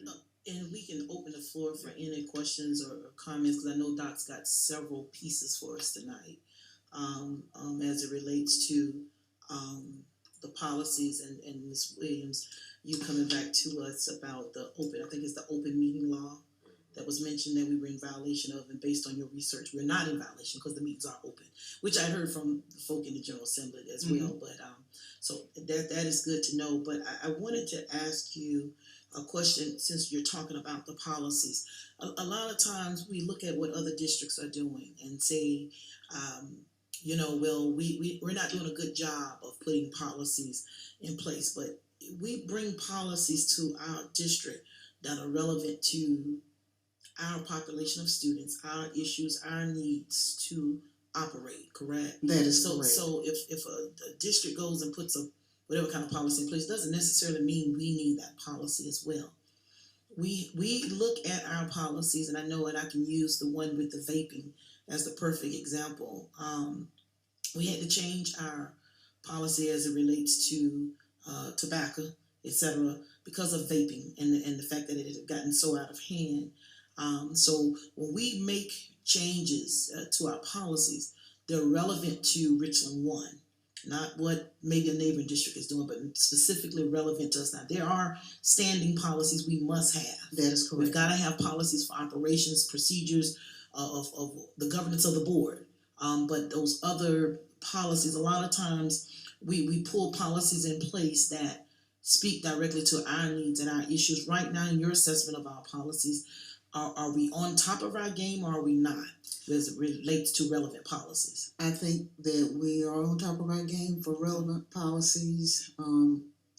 Other school districts that I've communicated with have not gone through all of their policies like we have. Okay. And several have asked, you know, how did we go about doing this? And they've asked questions, and we communicate on how we were able to accomplish this. It took time, but we were able to accomplish this. Okay. And we have had a little shortfall.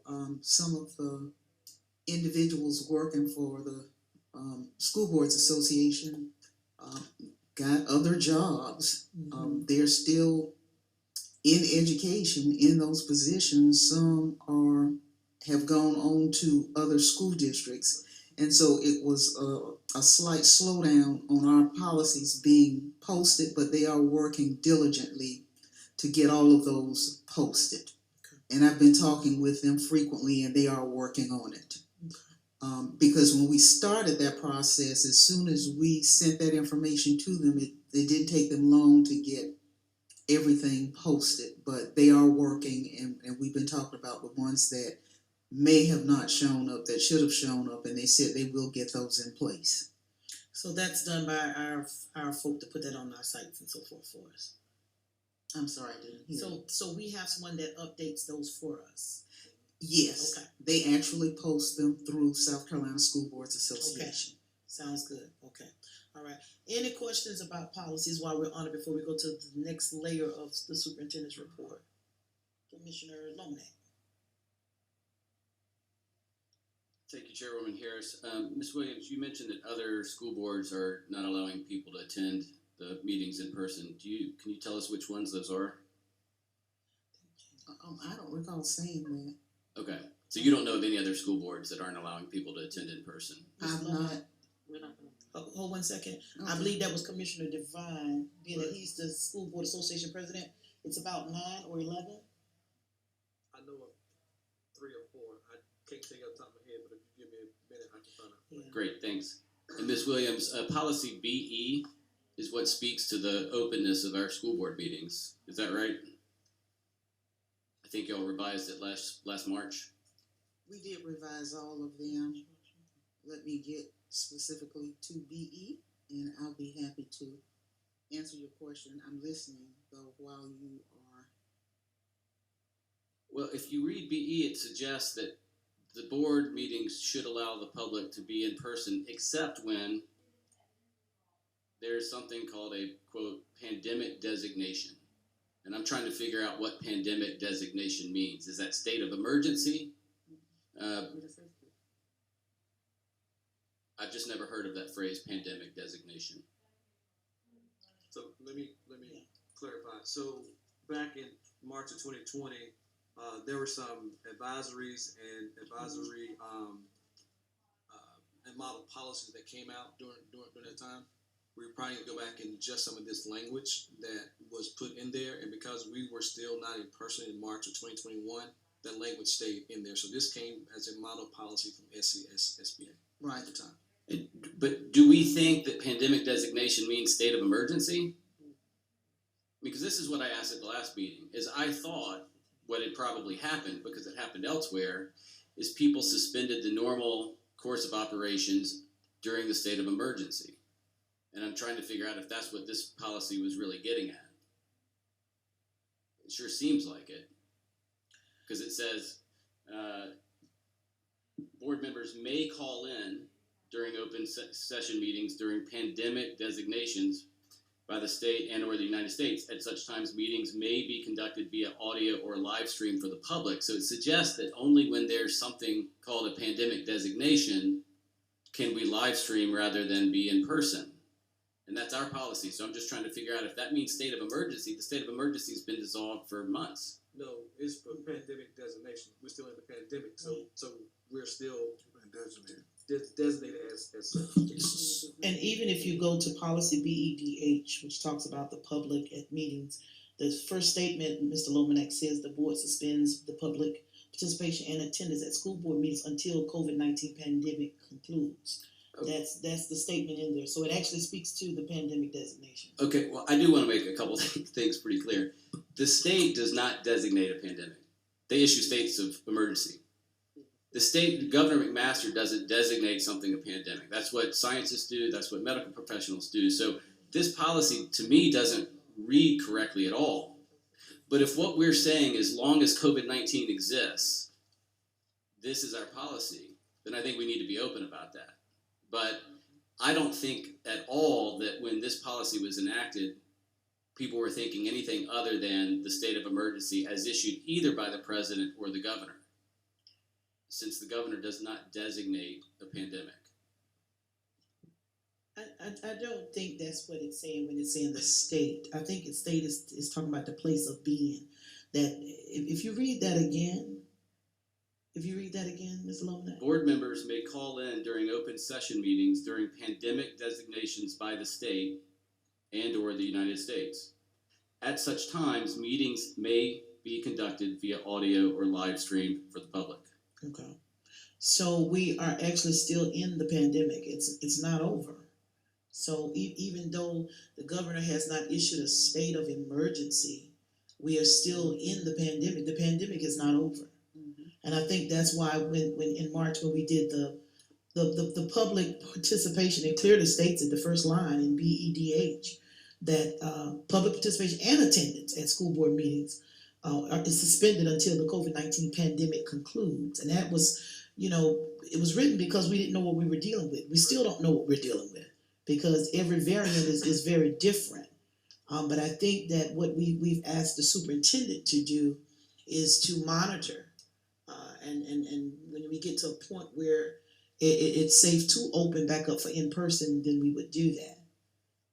So I think that the thing of it is that we've just been being very cautious and careful in opening in person because we're definitely not violating the open meeting law because the meetings are being conducted in the open.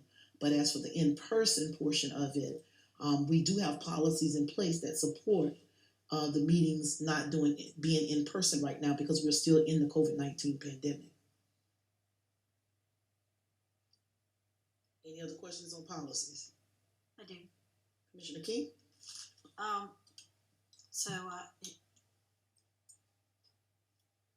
If you go back on my record, yes, you're right, Ms. Williams. We actually were on, the NASCAR Speedway when we did the policies for sure. Taking 180 policies at one time on a regular basis, or 50 or 40, for sure. You can go through a whole lot of policies. I want to read one, and I believe I voted no on that one because that's one that you mentioned. But on the board member ethics, which really is a very, very, very loose definition of ethics. Let's see,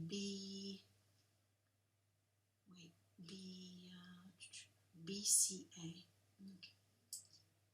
Okay. I just want to read one statement referred to that this policy is outlining. So a board member should maintain desirable relations with the superintendent of schools and his or her staff by doing the following.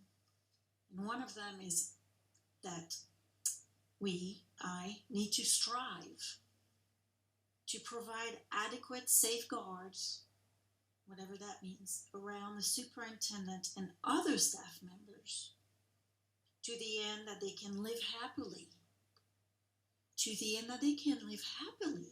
and comfortably in the community and discharge their educational functions on a thoroughly professional basis. I'm going to leave it at that. The second thing I'll leave it at that. Thank you. That's all I have for policies. Okay, anyone else on policies? Actually, Miss Harris, something that Miss Williams, one of those policies.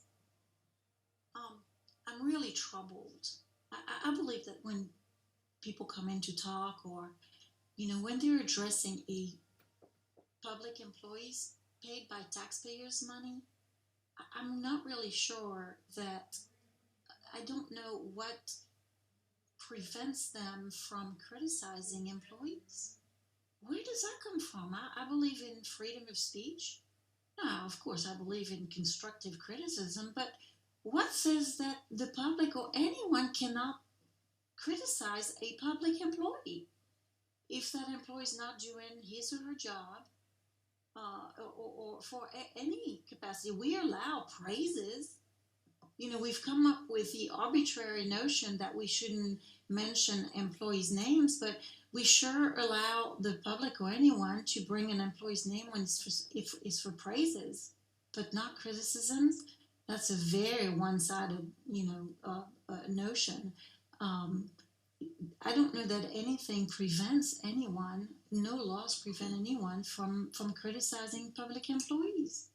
Well, if I may, that is one of the policies that was approved, and certainly if you are, making criticisms, accusations against individuals, and it's found not to be true, there would be legal ramifications that we certainly don't need to have and would not like to have. And I think that if there are individuals where someone needs to speak to the superintendent, to the school board, needs to be addressed by the administration, that it's an appropriate way to do that without just coming to a school board meeting, for example, and talking about someone that could be true or may not be true at all. Okay, Ms. King, does that answer your question? It doesn't really, but I heard what Ms. Williams said. Okay. Thank you, Attorney Williams, for your response. Dr. Wilson, Commissioner Bishop, and then we'll let Madam Dr. Chair, Wilson continue with his report. Madam Chair, there was a lot said. I just want to make sure I'm clear about something. At the last meeting, it was stated that there was a law being broken up. We was illegally doing something against one particular law. So can I go back to Attorney Williams? There is no open meeting law. Is that we're clear about? We have open meetings and it's addressed. Okay. It is addressed, but we are allowed to have meetings, to stream those meetings where the public can hear them, which makes it open. And the public can respond to what we're doing in those meetings. Okay, just wanted to make sure I heard that clear. Thank you so much, Madam Chair. Okay, Commissioner King, right quick. So really, to come to a conclusion, I'd like to know, and thousands of constituents want to know when we are going to open back up to in-person.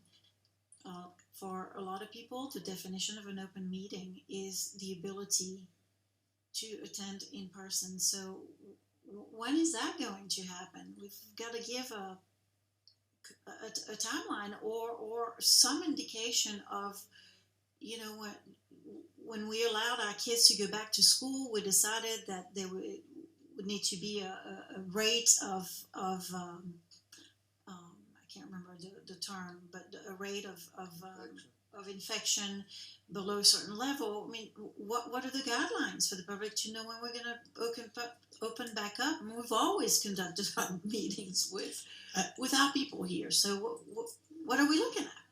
I think Commissioner King, I think Dr. Witherspoon is getting to that. That's why I asked y'all where y'all done with the policy. So we can move on. He's got several layers here for us, but I think he's getting to that. That's why we're just doing it in segments, because he's got about 2 or 3 probably other people that's got to speak tonight. Are we good on policies as Dr. Witherspoon moves to the next part of the report? Because I think he is going to speak to that. Okay, but you know, that's policy. We changed that policy to close the in person. That's why this refers to policy. Correct. Right. So that was my question. Right, but if you recall, I think it was you that requested the information. Mr. Devine made the motion for Attorney Williams to do what she's doing tonight, and that's report back to us, as Mr. Bishop just said. We wanted to make sure we wasn't violating the open meeting law, and we've learned that we're not violating the open meeting law. So now it's time to go, because what we asked the superintendent to do for us was to have the attorney look at the legal stuff and then come back to us on what next steps. So let's let the superintendent finish his report, because he may have some next steps for us. All right, Dr. Witherspoon. Thank you, Madam Chair. Again, based on what you all had requested from the last meeting, we certainly wanted Attorney Williams to address that. You've also asked that the administration take a look, given the health situation, as well as some safety concerns as well. That being said, Madam Chair, members of the board, I'm certainly here this evening to certainly recommend, perhaps even at the next meeting, we go ahead and we allow public to attend with certain safety and security protocols in place. One being with limited seating, masked, and so forth, and we will outline those procedures. Certainly, as we conclude this meeting this evening, and have that for the public to see as well. But as we've again looked at policies, procedures, and I would say from a safety standpoint, just given the national and statewide and even local tenor at some meetings, I think it's very prudent that we have certain, as we have said in previous meetings and safety and so forth, certain seen and sometimes unseen protocols in place to allow for safety and security of this board and staff, and those that would be in attendance. So that is certainly some preliminary assessment and what I would put forth this evening, Madam Chair. All right. Any questions or comments? I do, Madam Chair. Okay, So- Commissioner King. Music to my ears, Dr. Witherspoon. Thank you very much. But that also probably means that the board needs to take action to change the policy to open. So is there a recommendation by the administration? So that's the recommendation. Yeah, I think Mr. Devine was just about to do All it. right, let's go. Madam Chair, I'm make a motion that we have in-person meetings at the next board meeting with all the safety protocols as outlined by the superintendent in his superintendent report as he reported tonight, along with reserving the right to close if we notice the numbers begin to increase. Second. Okay, there is a motion on the floor to undo We'll have in-person meetings. in-person meetings, starting at the next board meeting, with the safety protocols that have been put in place by the superintendent, outlined by the superintendent. But it comes with us reserving the right to go back to close but open to the public meetings in the event that our numbers of COVID go back up. And it's been properly seconded by Commissioner Bishop. We will now open the floor for any questions or comments before we take a vote. Commissioner Devine. Madam Chair, may I also, we also will need a policy brought forth, Dr. Witherspoon and Ms. Williams, to reflect school board meetings policy BE, because we did do a modification back in March of 2020. Now we need to come back with another policy for policy BE as it pertains to school board meetings. And Madam Chair, if you can work with staff to get us that policy. I think School Boards Association has a model policy that reflects what we're talking about going forward. Okay, there is a motion on the floor. It's been properly seconded. Are there any other questions or comments before we take the vote? Okay, and we will take it manually. Yes, Ms. Myers? Excuse me, Chair, can you please repeat the motion before I take my vote? Mr. Devine, will you restate your motion? Motion is to open in person at the next board meeting, which is the fourth Tuesday in February,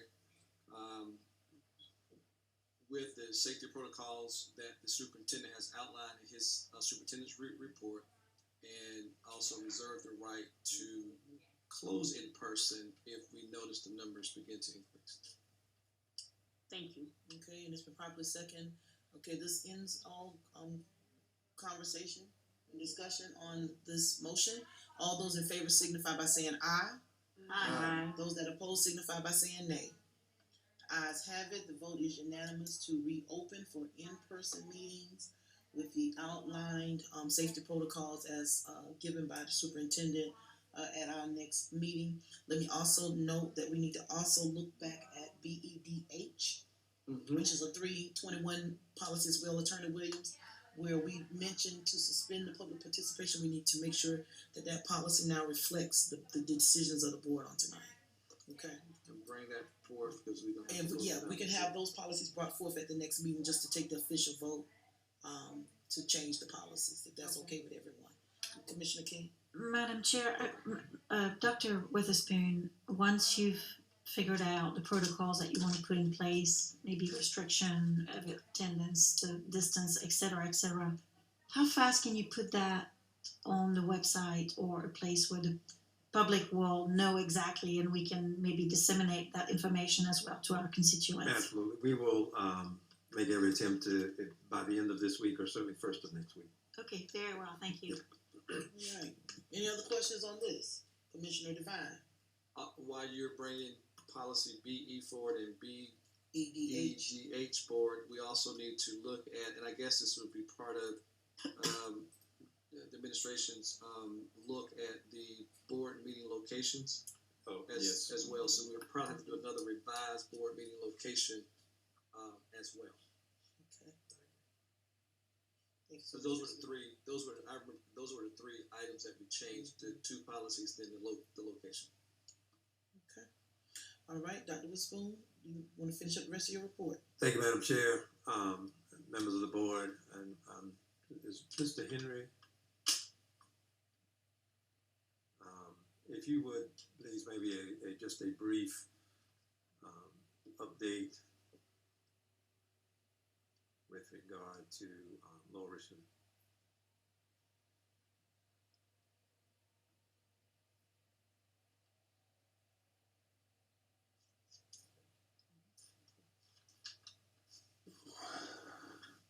Good evening, Madam Chair, Board Commissioners, Dr. Witherspoon. I'd be glad to provide an update. Since our last meeting, We continue to operate on portable generation at the two buildings in question, buildings H and J. We have since received information from the electrical and architectural consultants, so we are formulating a permanent repair for the underground issues. Also, last week we had a meeting on site with Dominion Energy.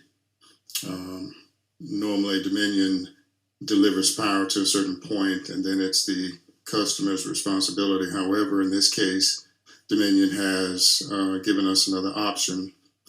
They have agreed to actually set several additional power poles on our site in the courtyard so that they can extend power from their transformer over to these two buildings. So what that will do is allow us, once that has been installed, allow us to eliminate the generator. So that has been agreed to. Dominion actually started that work today. So we hope by tomorrow or the next day that we'll be able to get off the portable generation, and then we would be facilitating the permanent repair at that point. I think that's it, Madam Chair, if there are questions, comments. Any questions or comments from anyone on the board? Commissioner King? Mr. Henry, at the last board meeting, so you indicated that the portable generator cost about $7,500 just for the generator, and then Ms. Harris, she knows her stuff. She said, well, wait a minute, the diesel is extra, right? So overall, that was a cost of about $10,000 a week. Is that right? Yes, ma'am. Okay. So that was supposed to be a temporary fix, but I believe that last Friday we had a failure. So did the portable generator fail? Yes, ma'am. Well, that wasn't supposed to happen. You are correct. So did we pay for that? We Do we don't. still pay for a generator that's cost us $10,000? The kids can't be in school. We have to turn around. All of that brouhaha, etc. Why did it fail? I mean, it's supposed to be a backup. Why did the backup fail? There was a mechanical failure within the generator itself. Oh, great. Yes, ma'am. And so I'm assuming that we can negotiate some stuff there, right? That is a correct assumption. Okay, that's good. You said that Dominion is sort of going to step in, and is this going to be a permanent solution? No, ma'am. What they're going to do is temporarily set several electrical poles inside our property into the courtyard, which would allow them to feed those buildings overhead, which would allow us then to remove the portable generator, which is feeding those two buildings at this point. My understanding, and it is limited. You indicated that the original problem was in the conduit, essentially, of wherever Dominion is to those two buildings, H and J, right? And that after further review, there was some water damage and so some of the stuff, and several circuits were. So it was pretty extensive, right? Yes, ma'am. So the fix is not going to be actually fixing that particular line, is that right? It will be, yes, ma'am. What this does is allow us to continue to operate, and we'll be able to implement the recommendations, which would replace, repair, modify the feeders that belong to us, which comes from the Dominion Energy transformer into those two buildings. Okay, if that makes sense. is there a split cost between us and Dominion? Is there some cost that they can endorse? These lines belong to Richland One. Okay, all right, thank you. Yes. And just for clarification, Mr. Henry, I think this is important, that Ms. King know this. The poles being put in is to get us off the generator. The work that needs to be done cannot be done while our children are in school. I think that's the piece we need to make sure the board knows. So we have to put something in place, right, Dr. Witherspoon, to get the lines off the ground. And Dominion has agreed to put them in the air to feed power to the two buildings. It's not the whole school as it's been put out here. It's not the whole school. It's two buildings at the school. Because we're dealing with power lines that's submerged underwater. That equals electrocution. So we can't fix that. I'm quite sure they would probably have to take that whole school cold for them to start cutting and moving wires or whatever that may need to be done. So the repairs that need to happen cannot happen while school's in session, pretty much. We can probably do some preliminary work, But the real stuff, but the removal of things that are energized would require that we have Dominion cut the power. okay, which means the children can't be at school. That is correct. Just wanted to simplify it for That is my correct. colleagues. I know more about power lines, Rat9 transformers, and fuses than the law allows. I've gotten a full class, just so that everybody kind of understand exactly what it is that we're dealing with. Because I think to a lot of people, when it comes to power lines, you think, okay, let me call Dominion. They come out and flip, click, bam. But it's lines that we have on campus that needs to be pretty much taken care of. Correct. Okay. One question that I had, and I've shared this with the superintendent, I want to share this with my colleagues. One of the concerns I have is the fact that water is standing on that campus. My concern, and I've shared this with county, is the possibility that some stormwater drainage systems in that area has been rerouted. We know that Rabbit Run is a flood zone, okay? And they're in the process of building a whole lot of houses there, so it's a lot of dirt coming in. I've seen with my own two eyes over the past 5-6 weeks, major repair being done to stormwater ditches and so forth that are all around that high school campus. And at Cherokee County, I'm not pointing a finger at anyone, but it does raise a concern for me because there is a portion of that campus that is on a creek. And that creek needs to drain. And if we all remember when we installed the field there was a portion of the field that holds water. Anyone that's ever played on Lower Richland Field prior to the new field, there's a part by the 40-yard line on the visitor side that held water. And I believe we had to put a very sophisticated system in, Dr. Witherspoon, to drain that. My concern is not just the fix. I want it fixed. I want it fixed safely.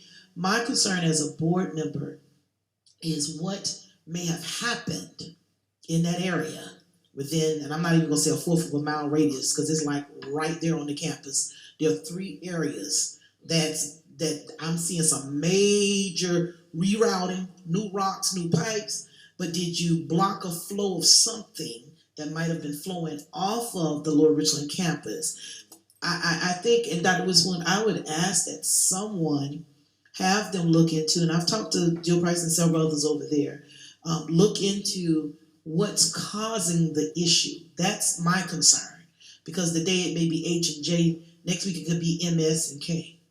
You know, if water is allowed to sit there, for water to be sitting at the campus and not flowing, that's a concern for me underground, above ground, wherever. So I would ask that you please look into that as well and have the county look into that because they've shared even some sentiments as well that there's been a lot of work being done in that area.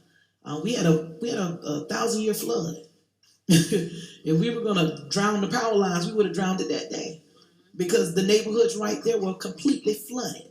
So for us to have a issue now, I think it's a little bit more going on than the eyes can see from looking at the soil. And I think we just need to start looking at what was put in place, it's a lot of new stuff being put in place around that school. that may be blocking something that the district put in place to get the water off the campus. So I just want to share that with you for what it's worth, and you can definitely keep the superintendent informed on any findings that the county may have. Any other questions on this? Okay, Dr. Withers. Okay, Commissioner Clyburn. I just have one question. So as far as the temporary fix, Dominion Energy and your staff, are y'all pretty confident that this fix is going to be sufficient? And it sounds pretty extensive, so I'm guessing yes. But are you pretty confident that this is going to be a sufficient enough fix for there not to be any other issues? Temporary, yeah. Temporary. We're talking about the permanent fix? Well, the temporary fix. Oh, yes. Yeah, okay, I just wanted to. But that temporary can be in place as long as we need it, correct? Yes. Okay. There is an expiration on the agreement, but we surely won't go out that far. Okay. Thank you. All right, thank you so much. Dr. Whisper, we'll turn it back over to you. Thank you, Mr. Henry. I'm sorry, Commissioner Myers. Sorry, I just thought about, is there a price to that temporary fix? Ah. I'm sorry, I just thought about it. Yes, ma'am. Is more than the $10,000? We, We good? Did I answer the question? Yes, ma'am. no, I really want to know the price.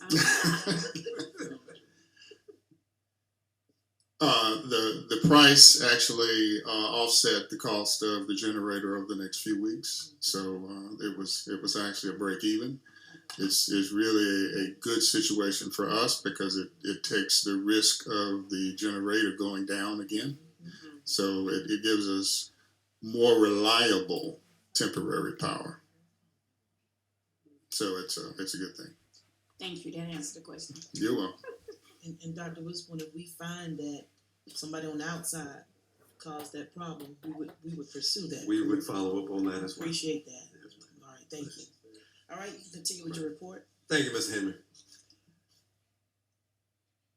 The next registration period for our pre-kindergarten programs for the 2022-2023 school year will begin on Monday, February 14th and run through March 25th. And there will be a final registration period from April 25th through June 3rd.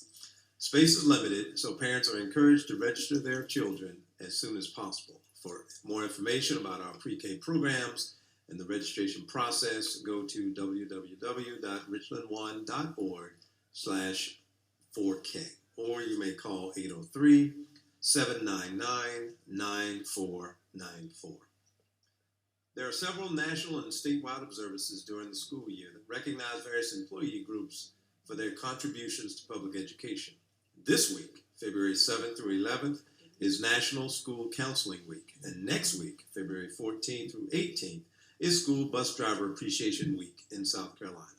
Please join me in saluting and thanking our school counselors and our bus drivers for the vital roles they play and the many contributions they make in supporting the success of our students. Congratulations. Next Tuesday, February 15th, I will give my annual State of the District address at Eau Claire High School. Due to COVID-19 safety precautions, in-person attendance will be limited, but the event will be live streamed on our website beginning at 6 p.m.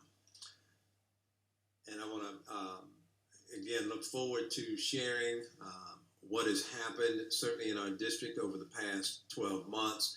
But I'll segue into our Cognia visit that we had last week, where our district and districts goes through this accreditation process at least every 5 years, but because of COVID, it was a little longer time period. So in this year's address, not only sharing what has occurred in the district, certainly within the last 12 months, if you will, and then looking forward, we'll still do that. But because of the Cognia visit and what we've put together and submitted, I will certainly incorporate in this year's address some of the cumulative successes and impact of what we do in Richland One, and how that is some of the cumulative impact that again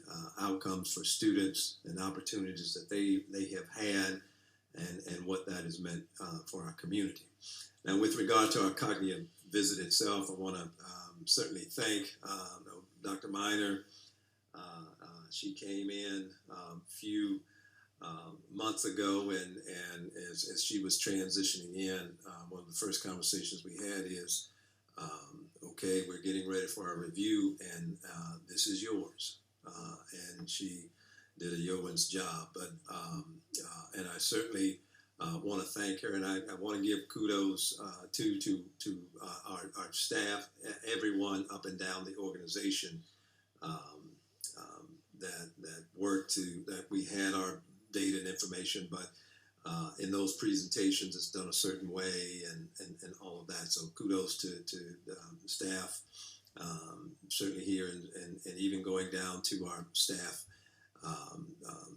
teachers, principals, administrators, even students.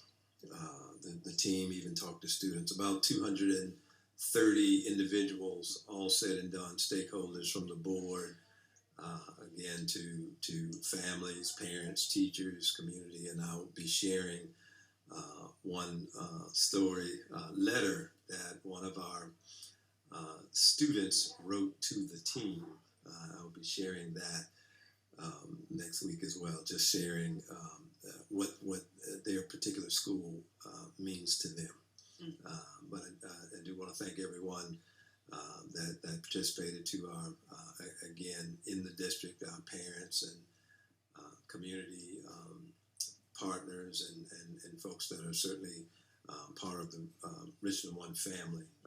The district did, we get a preliminary report, and we did show very well in comments, included our efforts to plan for student success. And while success may look different or be defined differently by different students, the pathways, the options, the opportunities, and I think the team, Commissioner Devine, they heard that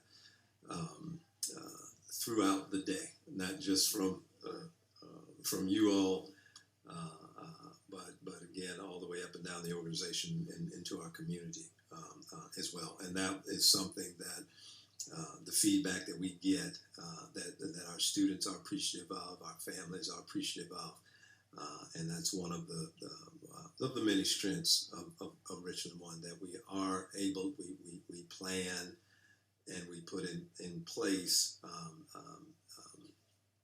things and opportunities that lead to our students' success. And again, we'll be sharing a lot of that information at the State of the District. So again, I want to thank each and every one of you that participated in one of those interviews, or certainly submitted information relative to your respective departments. They reviewed, and spoke to our processes and procedures that we have in place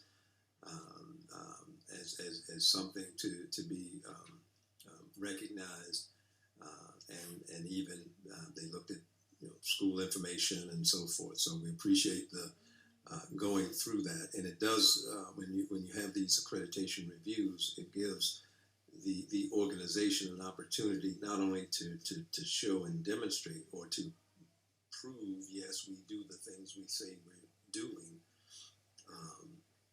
but it also gives an organization an opportunity to be reflective, not only in the journey here to get to this point, but they also ask, as a part of that process,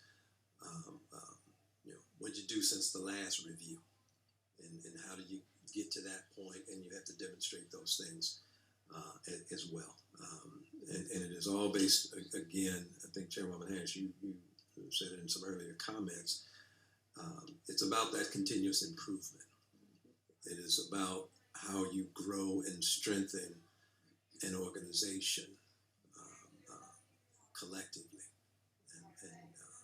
systemically, systematically, and reflecting on that and making sure what we do on a day-to-day basis leads to that path of continuous improvement. So again, thanks and kudos to all that took part in this process as well. And our path to continuous improvement continues every day. Madam Chair. Thank you so much, Dr. Witherspoon, for your report. Are there any questions or comments for Dr. Witherspoon as he spoke lastly about the Cornell visit and the pre-accreditation? Any questions or comments? Not about that, but something else. Same thing, Madam Chair. I have Okay. something that just triggered that I want to go back and ask about. So, All right, Commissioner King and then Commissioner Bishop.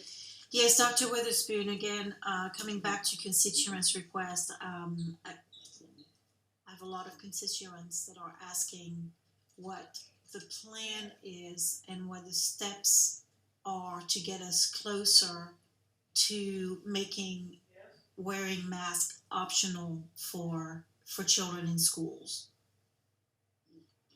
Well, we're still monitoring again CDC and DHEC recommendations as I've shared with the board and certainly our community as those tweaks and changes occur, we cascade that information out.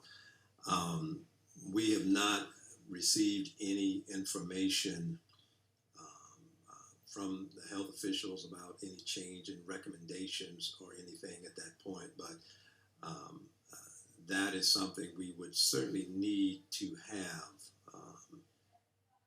before we would be comfortable bringing any change or any recommendation to the board with that regard. But we are monitoring and we are taking a look at those things. Okay, and obviously that demand stems from the dramatic decrease in infection rates, et cetera, the push by a number of states to also lift those, and also we talk about doing what's right for children, and it's not an either or, it's a both and, right? We're trying to push the limits of what we can do and do it safely and preserve also freedom and just comfort. It is true that especially for young children, it's very, very difficult, and as they are as I was saying, as they are developing their speech, etc., we're starting to see some evidence that wearing masks on a continual basis throughout the day is really detrimental to children. Commissioner Bishop. Madam Chair, thank you. As we just took a 7-0 vote about in-person meeting, and then Dr. Witherspoon mentioned the state of this district is not in person. It made me trigger in my mind to ask, what about committee meetings? Are those going to be in person before we come back in person for in-person meeting, or would it be after that? That's something I just wanted to make sure was clear about with that vote. Okay. Is that going to be considered? The committee would be after the meeting. Yeah, so would that be in person? Well, one of the things that I was going to mention in the announcements at the end was for us to start reconsidering the reopening of even the chat with the chair, Yeah. to allow Eva an opportunity to kind of regulate all of that, because that is a switch that we've now got to make. So I'm thinking that once we get past the February 22nd meeting, we will move forward with moving committees back to in person as much as possible. And the reason why I want us to be careful with that, because that normally happens at SAB. That's what I'm about to ask next. And SAB is not a very big room. Okay. So I think we just need to get together on that with the superintendent, and we'll work through committees. But we do know that we're able to reopen for chat with the chair. But we'll work through the committee piece, even if we've got to move committee and some of Doc folk be dialed in or whatever. We'll work through that. So y'all just allow us to the end of the month. That was going to be my second question, Madam Chair, so thank you for entertaining that part as well. You're welcome. Thank you. All right. Any other questions or comments for Dr. Witherspoon? Commissioner Clyburn. So my comment is regarding mask removal or removing the mask mandate. Our numbers may be decreasing in some areas as far as deaths and infection rates. But my concern is the safety of the children and our teachers. This virus is not over, and the proximity that we have with our students and teachers communicating with each other, I just feel that there could come a level of just a level of complacency when it comes to how we interact with each other. It's hard to, keep socially distancing when everything seems normal. I think when you have the mask, and I'm sorry, I don't see any reports. I didn't hear any reports where something is damaging to the children's psyche. I have 2 children, 10 and 6 years old. I haven't noticed any trauma. They like putting on their mask in the morning.